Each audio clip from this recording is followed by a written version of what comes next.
आप सुन रहे हैं श्रीमद् भागवत गीता एकादश अध्याय। इस अध्याय में अर्जुन के प्रार्थना करने पर भगवान ने उनको अपने विश्व रूप के दर्शन करवाए हैं। अध्याय के अधिकांश में केवल विश्व रूप का और उसके स्तवन का ही प्रकरण है, इसलिए इस अध्याय का नाम विश्व रूप दर्शन योग रखा गया है। 11वें अध्याय में आरंभ में पहले 4 श्लोकों में भगवान की और उनके उपदेश की प्रशंसा करते हुए अर्जुन उनसे विश्व रूप का दर्शन कराने के लिए प्रार्थना करते हैं। अर्जुन कहते हैं, मुझ पर अनुग्रह करने के लिए आपको जो परम गोपनीय अध्यात्म विषयक वचन अर्थात उपदेश कहा, उससे मेरा यह अज्ञान नष्ट हो गया है। क्योंकि है कमल नेत्र, मैंने आपसे भूतों की उत्पत्ति और प्रलय विस्तार पूर्वक सुने हैं तथा आपकी अविनाशी महिमा भी सुनी है। हे परमेश्वर, आप अपने को जैसा कहते हैं यह ठीक ऐसा ही है, परंतु है पुरुषोत्तम, आपके ज्ञान, ऐश्वर्य, शक्ति, बल, वीर्य और तेज से युक्त ऐश्वर्य रूप को मैं प्रत्यक्ष देखना चाहता हूँ। हे प्रभु, यदि मेरे द्वारा आपका यह रूप देखा जाना शक्य है, ऐसा आप मानते हैं, तो हे योगेश्वर, उस अविनाशी स्वरूप का मुझे दर्शन कराइए। परम श्रद्धालु और परम प्रेमी अर्जुन के इस प्रकार प्रार्थना करने पर 3 श्लोकों में भगवान अपने विश्व रूप का वर्णन करते हुए उसे देखने के लिए अर्जुन को आज्ञा देते हैं। श्री भगवान बोले, हे पार्थ, अब तो मेरे सैकड़ों हजारों नाना प्रकार के और नाना वर्ण तथा नाना आकृति वाले अलौकिक रूपों को देख।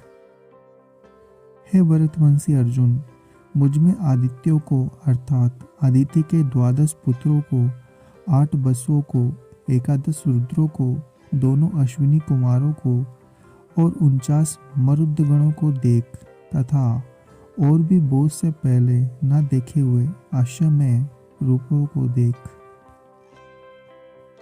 हे अर्जुन, अब इस मेरे शरीर में एक जगह स्थित चराचर सहित संपूर्ण जगत को देख तथा और भी जो कुछ देखना चाहता हो सो देख।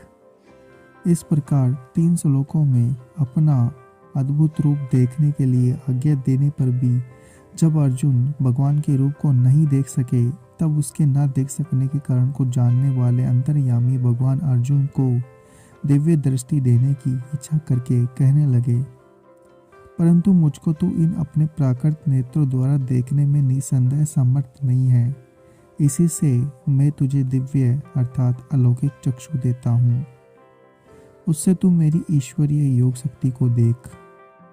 अर्जुन को दिव्य दृष्टि देकर भगवान ने जिस प्रकार अपना दिव्य विराट स्वरूप दिखाया था, अब 5 श्लोकों द्वारा संजय उसका वर्णन करते हैं। संजय बोले, हे राजन, महायोगेश्वर और सब पापों के नाश करने वाले भगवान ने इस प्रकार कहकर उसके पश्चात अर्जुन को परम ऐश्वर्य युक्त दिव्य स्वरूप दिखलाया। उनके मुख और नेत्रों से युक्त अनेक अद्भुत दर्शनों वाले, बहुत से दिव्य भूषणों से युक्त और बहुत से दिव्य शस्त्रों को हाथों में उठाए हुए, दिव्य माला और वस्त्रों को धारण किए हुए और दिव्य गंध का सारे शरीर में लेप किए हुए, सब प्रकार के आश्चर्यों से युक्त, सीमा रहित और सब और मुख किए हुए विराट स्वरूप परम देव परमेश्वर को अर्जुन ना देखा। उपयुक्त विराट स्वरूप परम देश परमेश्वर का प्रकाश कैसा था, अब उसका वर्णन किया जाता है। आकाश में हजारों सूर्यों के साथ उदय होने से उत्पन्न जो प्रकाश हो, वह भी उस विश्व रूप परमात्मा के प्रकाश के सदृश कदाचित ही हो। भगवान के उस प्रकाश में अद्भुत स्वरूप में अर्जुन ने सारे विश्व को किस प्रकार देखा, अब उसे बतलाया जाता है। पांडुपुत्र अर्जुन ने उस समय अनेक प्रकार से विभक्त अर्थात पृथक पृथक संपूर्ण जगत को देवों के देव श्री कृष्ण भगवान के उस शरीर में एक जगह स्थित देखा। अगर आपको हमारा ये प्रयास अच्छा लग रहा है तो चैनल को सब्सक्राइब करें वीडियो को लाइक और शेयर जरूर करें। आप सुन रहे हैं श्रीमद् भागवत गीता।